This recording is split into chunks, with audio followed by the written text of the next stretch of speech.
بسم اللہ الرحمن الرحیم نحمده ونصلی علی رسوله الکریم اما بعد اللہم صلی علی سیدنا محمد وعلی آل سیدنا محمد وبارک وسلم۔ محترم سامعین، کل اب آپ حضرات کے سامنے یہ بات آئی تھی کہ حضرت عبداللہ جو اللہ کے نبی کے والد ہیں کہ ان کو عبد المطلب نے 100 اونٹوں کی قربانی دے کر ان کی جان بچائی ہے۔ اب جب ان کی جان بچ گئی، یہ نوجوان ہوئے، تو عبد المطلب کو حضرت عبداللہ کی شادی کی فکر دامنگیر ہوئی، تو اس کے لیے انہوں نے بنی زہرہ کی ایک خاتون، نیک صفت، پاک دامن اور بڑی عزت و احترام والی خاتون، جن کا نام آمینہ بنت وہب بن عبد مناف، یعنی وہب ابن عبد مناف کی بیٹی تھی، ان کے یہاں حضرت عبد المطلب نے عبداللہ کے لیے نکاح کا پیغام بھیجا، اور جب وہاں سے جواب آیا تو نکاح کے غرض سے حضرت عبداللہ اور عبد المطلب مع چند لوگوں کے جب وہاں پہنچے، نکلنے لگے، تو درمیان میں ایک خاص واقعہ پیش آیا۔ وہ یہ کہ جب حضرت عبداللہ نکلے تھے تو راستے میں ایک یہودی عورت جو تورات اور انجیل کی جاننے والی تھی، اچھی طرح وہ تورات اور انجیل کو پڑھ چکی تھی، تو اس نے حضرت عبداللہ کے پیشانی پر نبوت کا نور دیکھا، تو اس نے حضرت عبداللہ کو اپنی طرف بلایا، اور تو حضرت عبداللہ نے اس سے انکار کر دیا، اور اس کے بعد حضرت عبداللہ آگے بڑھ گئے، آگے بڑھ کر جو 2-3 دن وہاں پر قیام کیا اور پھر واپس تشریف لائے۔ واپسی کے وقت اس عورت نے دوبارہ حضرت عبداللہ کو دیکھا اور بلایا اور کہا کہ تم جس وقت یہاں سے جا رہے تھے، تم اتنے عرصے تک تمہارا قیام کہاں رہا؟ تو حضرت عبداللہ نے کہا کہ میرا نکاح ہوا ہے بنی زہرہ کی ایک خاتون آمینہ بنت وہب، میرا نکاح وہاں ہوا، نکاح کے بعد میں 3 دن وہاں رہا۔ تو اس عورت نے کہا کہ میں کوئی بدکار عورت نہیں ہوں، میں نے تمہارے پیشانی پر نبوت کا نور دیکھا تھا، اور میں یہ چاہتی تھی کہ وہ نبوت کا نور میرے اندر منتقل ہو جائے۔ اب وہ نور حضرت عبداللہ یہ تجارت کرتے تھے، تو تجارت ہی کے غرض سے ایک مرتبہ حضرت عبداللہ ملک شام کا سفر کرنے کے لیے نکلے، اور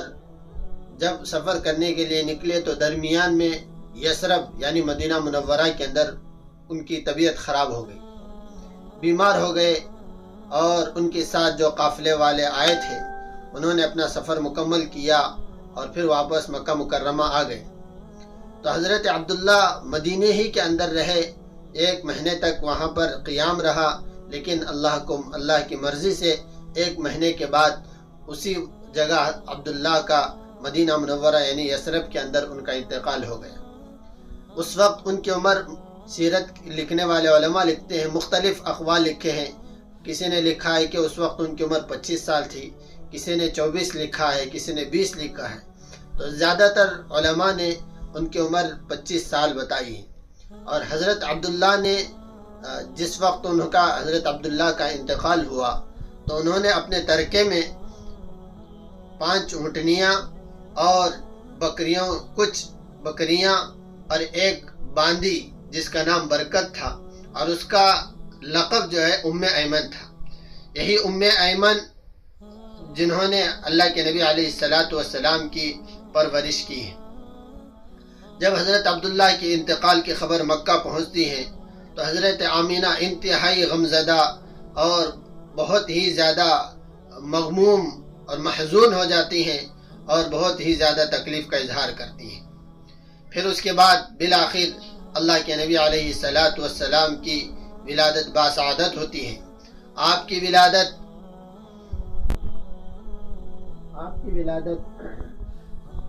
9 ربیع الاول یا 8 ربیع الاول، اور مشہور قول کے مطابق 12 ربیع الاول۔ مختلف اقوال لکھے ہیں، لیکن زیادہ تر علماء نے 9 ربیع الاول کو اختیار کیا ہے۔ 9 ربیع الاول سن 570 عیسوی پیر کے دن صبح صادق کے وقت میں ابو طالب کے گھر میں اللہ کے نبی صلی اللہ علیہ وسلم کی ولادت باسعادت ہوئی۔ جس وقت اللہ کے نبی صلی اللہ علیہ وسلم پیدا ہوئے، آپ کے پیدائش کے رات میں 3 بڑے بڑے واقعات دنیا کے اندر ہوئے۔ نمبر 1، کسریٰ کے محل کے اندر، جو کسریٰ اس وقت کا سپر پاور حکومت سمجھا جاتا تھا، تو اس کے محل کے اندر زلزلے آ گئے اور اس کے 14 کنگھرے، کنگھرے کا معنی آپ سمجھ لیں کہ 14 اس کے جھومر اس کے محل کے گر گئے، اور فارس کے اندر جو 1000 سال سے آگ جل رہی تھی وہ آگ بجھ گئی۔ اور اسی طرح سے بحیرہ ساوو ایک بحیرہ ہے، یعنی ایک چھوٹا سا سمندر ہے، تو اس کا دریا کا پانی خشک ہو گیا تھا۔ یہ 3 بڑے بڑے واقعات اللہ کے نبی صلی اللہ علیہ وسلم کی ولادت کے رات میں پیش آئے تھے۔ میں تفصیل میں نہیں جانا چاہتا کہ تاکہ ویڈیو بہت زیادہ لمبا نہ ہو، اور آج کل لوگ زیادہ تر لمبی باتیں سننے کو پسند بھی نہیں کرتے۔ اور اسی پر میں اپنی بات کو آگے بڑھاتا ہوں۔ اللہ کے نبی صلی اللہ علیہ وسلم کی پیدائش ہوئی، اور جب اللہ کے نبی صلی اللہ علیہ وسلم کے پیدا ہونے کے 2-3 دن تک حضرت آمینہ نے آپ کو دودھ پلایا، اور حضرت آمینہ کے بعد ابو لہب کی باندی سویبہ، انہوں نے اللہ کے نبی علیہ السلام کو دودھ پلایا۔ اور اس سے پہلے حضرت سویبہ نے حضرت حمزہ رضی اللہ تعالیٰ عنہ کو بھی دودھ پلایا تھا، اور یہ سویبہ ابو لہب کی باندی تھی۔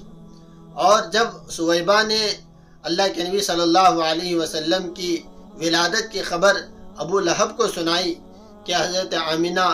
کے یہاں بیٹا پیدا ہوا ہے، تو اس خوشی میں ابو لہب نے سویبہ کو آزاد کر دیا تھا۔ تو بہرحال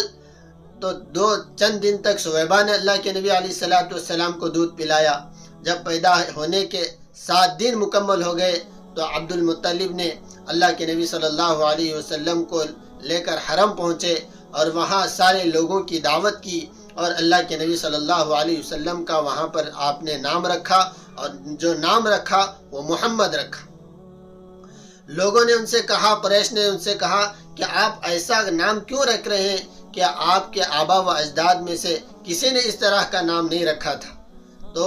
عبد المطلب نے کہا کہ میں چاہتا ہوں کہ میرے اس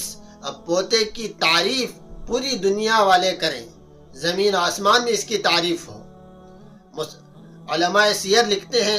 کہ محمد نام رکھنے کے پیچھے ایک عبد المطلب کا ایک خواب بھی تھا۔ حضرت عبد المطلب نے اللہ کے نبی صلی اللہ علیہ وسلم کے پیدائش سے پہلے خواب دیکھا تھا کہ ان کے پیٹھ سے ایک زنجیر نکلی ہے، اور اس کی زنجیر کا ایک کنارہ مشرق میں، ایک کنارہ مغرب میں، اور ایک کنارہ شمال میں، اور ایک کنارہ جنوب میں۔ اور پھر وہ دیکھتے ہی دیکھتے وہ زنجیر وہ درخت کی شکل اختیار کر لیا، اور اس درخت کے ہر ایک پتے میں نور جھلک رہا ہے، ہر ایک پتے میں نور موجود ہے۔ اور پھر قریش کے بہت سارے لوگوں نے اس درخت کو تھامے ہوئے ہیں، اور کچھ لوگ قریش کے اس درخت کو کاٹنے کی کوشش کر رہے ہیں۔ جب وہ قریش کے لوگ اس درخت کو کاٹنا چاہ رہے ہیں تو ایک حسین و جمیل خوبصورت نوجوان شخص ان لوگوں کو دور ہٹاتا ہے۔ یعنی خواب کی تعبیر بیان کرنے والوں نے یہ تعبیر بیان کی کہ اللہ کے نبی صلی اللہ آپ کی نسل میں ایک بچہ پیدا ہوگا جس کی تعریف زمین و آسمان میں ہوگی، مشرق اور مغرب میں ہوگی، جس کی اتباع مشرق اور مشرق سے لے کر مغرب تک، شمال سے لے کر جنوب تک کے ساری انسانیت اس کی اتباع کرے گی۔ تو چنانچہ یہ واقعہ ہوا۔ پھر اس کے بعد اللہ کے نبی صلی اللہ علیہ وسلم اسی طرح آپ کی پرورش میں رہے۔ عرب کا ایک دستور تھا کہ کہ وہ اپنے بچوں کی پرورش کے لیے دیہات بھیجا کرتے تھے، چونکہ شہر کی آب و ہوا سے زیادہ دیہات کی آب و ہوا زیادہ اچھی ہوتی ہے، اور وہاں کی غذائیں بہت زیادہ اچھی ہوتی ہیں، وہاں کی زبان بھی بہت زیادہ فصیح اور بلیغ ہوتی ہے۔ اس لیے عام طور پر عرب کا یہ دستور تھا کہ وہ اپنے بچوں کی تربیت کے لیے اور ان کی پرورش کے لیے دیہات بھیجا کرتے تھے، اور دیہات کی عورتیں مکہ یا اور الگ الگ علاقوں میں بچوں کی پرورش کے لیے بچے لینے کے لیے آیا کرتے تھے۔ بنو سعد کا ایک قافلہ بچے لینے کے لیے مکہ آیا، بہت ساری عورتیں اس کے اندر تھی۔ اس کے اندر ایک خاتون تھی حلیمہ، جن کا نام تھا حلیمہ سعدیہ، بنو سعد کی سے تعلق رکھنے والی تھی۔ جس وقت ساری عورتیں آئی، حضرت حلیمہ بیان کرتی ہیں کہ ہم بچہ لینے کے لیے جب مکہ پہنچے، کیونکہ ہمارے پاس صرف ایک اونٹنی تھی اور ایک سواری کے لیے ایک گدھی تھی، اور اس پر ہم، اور نہ اونٹنی کے اندر تھنوں میں دودھ تھا، اور نہ یہ گدھی اتنی زیادہ، یہ سواری زیادہ اتنی مضبوط تھی کہ ہم فوراً تیزی سے مکہ پہنچ سکیں۔ میری سہیلیاں اور ساتھ میں آنے والی عورتیں مجھے تانا دیتی تھی کہ حلیمہ کیا بات ہے کہ کیوں اتنا تاخیر کر رہی ہو، لیکن مسئلہ یہ تھا کہ ہم نہ ہمارے اندر طاقت تھی اور نہ اونٹنی کے اندر دودھ تھا، اور میرے ساتھ ایک شیر خوار یعنی دودھ پینے والا بچہ تھا، وہ بھی بھوک کے لیے تڑپتا تھا۔ لیکن جیسے تیسے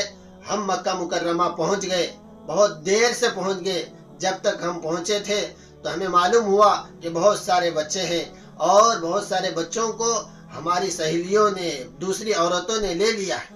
اور ایک بچہ ہے جو یتیم ہے، اس کے والد کا انتقال ہو چکا ہے۔ حضرت حلیمہ بیان کرتی ہیں ہم میں سے کوئی ایک عورت بھی ایسی نہیں تھی جس کے سامنے اس بچے کو پیش نہ کیا گیا۔ ہر ایک اور عورت آتی اور دیکھتی اس بچے کو، اور یہ معلوم ہوتا کہ یہ بچہ تو یتیم ہے، اور یہ سمجھ کر کہ ہم اگر اس بچے کو لیں گے تو پھر یہ ہمیں معاوضہ کون دے گا، ہمیں بدلہ صحیح نہیں ملے گا، اچھا بدلہ نہیں ملے گا، تو محض پیسوں کے خاطر، دنیا کی خاطر وہ اس بچے کو چھوڑ کر جاتے تھے۔ میرے سامنے بھی وہ بچہ آیا۔ ابتدا میں تو میں نے یہ سوچا کہ ہمیں کیا معاوضہ ملے گا،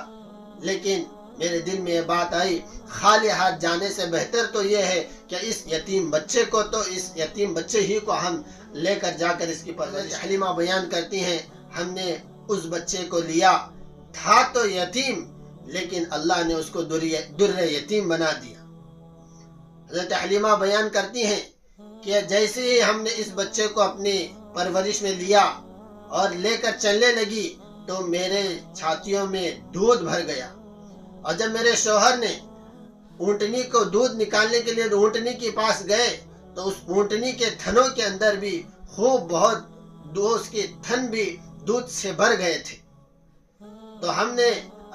میرا شیرخوار بچہ اور خود یہ بچہ بھی خوب سیر ہو کر دودھ پیے، اور ہم نے بھی اونٹنی کا دودھ نکال کر خوب پیٹ بھر کر دودھ پیا۔ اس سے پہلے ہم لوگ نہ پیٹ بھر کر دودھ نہیں پیتے تھے، بھوک سے تڑپ کر ہم لوگ سو جاتے تھے۔ جیسے ہم نے اس بچے کو لیا تو اللہ تعالیٰ نے یہیں سے اس بچے کی برکتوں کا اظہار ظہور شروع کر دیا۔ اور پھر جب ہم اس بچے کو لے کر چلنے لگے، جو سواری کے نہایت دبلی پتلی اور جس کے اندر کوئی طاقت نہیں تھی، جب ہم اللہ کے نبی کو اس بچے کو لے کر سوار ہو کر نکلے تو سب سواریوں سے آگے یہ سواری نکلنے لگی۔ میری سہیلیاں کہنے لگی کہ حلیمہ تو یہ تو وہی سواری ہے جو اس سے پہلے تو کتنا زیادہ آہستہ اور بالکل لاغر اور دبلی اور کمزور تھی، اس کے اندر اتنی طاقت کہاں سے آ گئی؟ حلیمہ نے کہا سواری تو وہی ہے لیکن سوار بدل گیا ہے، آپ اس پر سوار ہو گئے ہیں۔ اور چنانچہ یہیں سے اللہ کے نبی کی برکتیں شروع ہوئی، اور حضرت حلیمہ اللہ کے نبی کو لے کر اپنے شہر پہنچتی ہیں۔ وہاں پورے علاقے کے اندر قحط ہوتا ہے۔ قحط کے معنی کہ بالکل بارش نہیں ہے، اور ہر لوگ لوگ جو ہے چاول کے لیے اور غلے کے لیے ترس رہے ہیں، لیکن حضرت حلیمہ کہتی ہیں کہ اتنے قحط کے باوجود بھی جب میری بکریاں چرنے کے لیے جاتی تو شام کو آتے وقت ان کا پورا پیٹ بھرا ہوا ہوتا تھا اور ان کے تھنوں کے اندر دودھ بھرا ہوا ہوتا تھا، لیکن دوسرے لوگوں کے جانور بھی بھوکے رہتے تھے اور ان کے یہاں دودھ بھی نہیں ہوتا تھا۔ اور اللہ کے نبی صلی اللہ علیہ وسلم کی پرورش کے نتیجے میں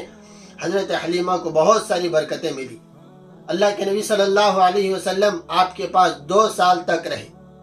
اور 2 سال کے بعد حضرت حلیمہ نے دودھ چھڑایا اور پھر واپس مکہ لے آئی۔ حضرت آمینہ سے کہا کہ اس بچے کی ہم نے بہت ساری برکتیں دیکھی ہیں اور اس بچے سے ہمیں بہت زیادہ محبت ہے، آپ کی اگر اجازت ہو تو آپ مزید 1-2 سال ہمارے پاس اس بچے کو چھوڑیں تاکہ اور زیادہ یہ تندرست ہو اور زیادہ اچھی سے اچھی اس کی تربیت ہو۔ حضرت آمینہ نے اس کی اجازت دے دی۔ حضرت حلیمہ دوبارہ اللہ کے نبی صلی اللہ علیہ وسلم کو لے کر اپنے شہر گئی اور اللہ کے نبی صلی اللہ علیہ وسلم ان کے پاس 4 یا 5 سال تک رہے۔ چوتھے سال یا 5ویں سال ایک بہت بڑا واقعہ پیش آیا کہ حضرت اللہ کے نبی صلی اللہ علیہ وسلم حضرت حلیمہ کے بچوں کے ساتھ ان کی ایک بہن تھی، یعنی حضرت حلیمہ کی ایک بیٹی تھی شیمہ، اکثر وہ اللہ کے نبی صلی اللہ علیہ وسلم کو لے کر جایا کرتی تھی اور دوسرے بچے بھی، محلے کے گاؤں کے دوسرے بچے بھی ان کے ساتھ ہوتے تھے۔ تو اسی درمیان ایک مرتبہ اللہ کے نبی صلی اللہ علیہ وسلم بکریوں کے ساتھ بکریاں چرانے کے لیے شیمہ کے ساتھ اور دوسرے بچوں کے ساتھ گئے ہوئے تھے۔ اچانک ایک فرشتہ آتا ہے آدمی کے شکل اختیار کر کے اور اللہ کے نبی صلی اللہ علیہ وسلم کو گرا کر اللہ کے نبی کے سینے کو چاک کرتا ہے اور اللہ کے نبی کے اندر سے دل نکالتا ہے اور دل نکال کر اور اس کے اندر سے ایک لوتڑا نکال کر پھینک دیتا ہے کہ یہ شیطان کا حصہ ہے۔ پھر اللہ کے نبی کے دل کو آب زمزم سے دھو کر واپس اللہ کے نبی کے اندر ڈال کر اللہ کے نبی صلی اللہ علیہ وسلم کو صحیح سالم کر کے وہ فرشتہ چلا جاتا ہے۔ تو بچے آ کر جب حلیمہ کو یہ خبر دیتے ہیں کہ محمد کو کسی نے قتل کر دیا ہے، تو یہ بھاگی ہوئی ان کے گھر والے جب آ کر پہنچے تو اللہ کے نبی صلی اللہ علیہ وسلم پسینے سے شرابور تھے، آپ کا رنگ بدلا ہوا تھا، آپ پریشان تھے۔ حلیمہ بہت پریشان ہوئی اور اسی وقت اللہ کے نبی صلی اللہ علیہ وسلم کو لے کر مکہ مکرمہ پہنچی اور حضرت آمینہ سے کہا کہ یہ واقعہ ان کے ساتھ پیش آیا ہے، اب میں یہ بچہ آپ کے حوالے کر دوں کے لیے اتنا کافی ہے، وقت بہت زیادہ ہو گیا۔ آپ سے گزارش ہے کہ ہمارے ساتھ جڑے رہیں اور دوسرے ساتھیوں کو بھی جوڑیں تاکہ اللہ کے نبی کی پوری سیرت کو ہم سن سکیں اور آپ کی سیرت سے ہم سب فائدہ اٹھا سکیں۔ السلام علیکم ورحمۃ اللہ وبرکاتہ۔ آخر میں گزارش ہے کہ اگر آپ اس چینل پر نئے آئے ہیں تو سبسکرائب کر لیں تاکہ ہر نئی آنے والی ویڈیو آپ تک پہنچتی رہے۔